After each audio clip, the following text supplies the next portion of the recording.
எங்க போனாலும் திருநூறோட குங்குமத்தோட போனாரு வந்தாரு. இப்ப திடீர்னு குல்லா போட்டது என்ன காரணம்? எனக்கு ஒரு விஷயம் மட்டும் சொல்லணும். அண்ணாமலை அவர்கள் பிஜேபியில் இருக்கும்போது குல்லா போடாம எல்லா ஃபங்க்ஷனுக்கும் அட்டன் பண்ணிட்டு வந்தீங்க.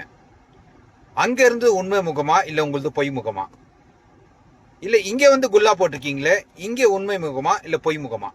எனக்கு அண்ணாமலை பதில் சொல்லுவாரா? என்னோட அண்ணாமலை பேசுறது பிடிக்கும். பேசுறவங்களெல்லாம் எல்லாரையும் நம்ம தலைவராக ஏற்றுக்க முடியாது இல்லையா? பட் பிடிக்கும், அவ்வளோதான். படிச்சிருக்காரு, போலீஸ் அதிகாரியாக இருந்திருக்காரு, அதனால பரவாயில்ல. சரியா? இருந்தாலும் இந்த கேள்விக்கு அவர் பதில் சொல்லணும். திடீர்னு ஏன் அவர் குல்லா போட்டார், அது எனக்கு தெரியணும். ஒன்று.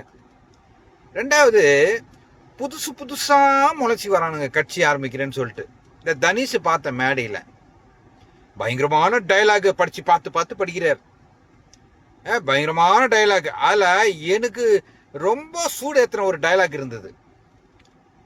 நீங்கெல்லாம் என் ரசிகர்லாம் வந்து நலத்திட்டம் பண்ணணும் மக்களுக்கு, நல்லது பண்ணணும் மக்களுக்கு. எப்படி?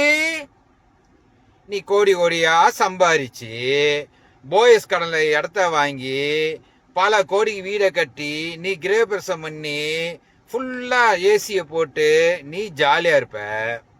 எங்க பிள்ளைங்களும் எங்க மக்களும் கஷ்டப்பட்டு சம்பாரிச்சு தனுஷ் ரசிகர்கள் நாங்க செலவு பண்ண ராஜா. நீ வந்து இதே மாதிரி மேடைக்கு பண்ணிட்டு 10 ஆட்டை 15 ஆட்டை போட்டு டாக்ஸில கணக்கு காமிச்சிட்டு நீ போயிட போற.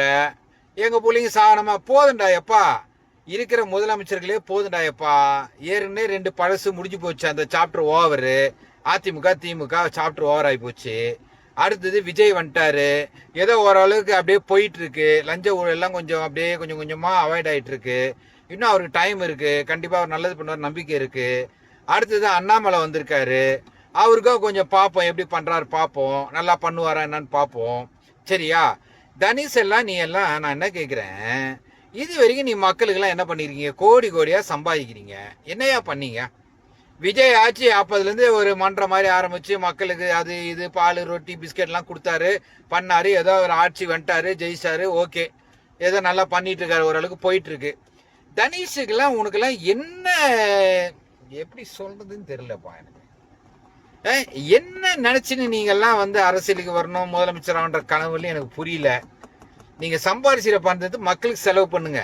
இருக்கிற இளைஞர்களையும் இருக்கிற ரசிகர்களையும் அசிங்கப்படுத்தாதீங்க. சரியா? அவன் குடும்பத்தில் செலவு பண்ணிட்டு கடன் வாங்கிட்டு ரோட்ல போய் நிற்க முடியாது. சரியா? வச்சு இதை கோடியில் கொஞ்சம் எடுத்து கொடுங்க. இருக்கிறவங்கள தெருக்குள்ள நிறுத்திட்டு நீங்களே ஜாலியாக இருக்குன்னு நினைக்காதீங்க சார்.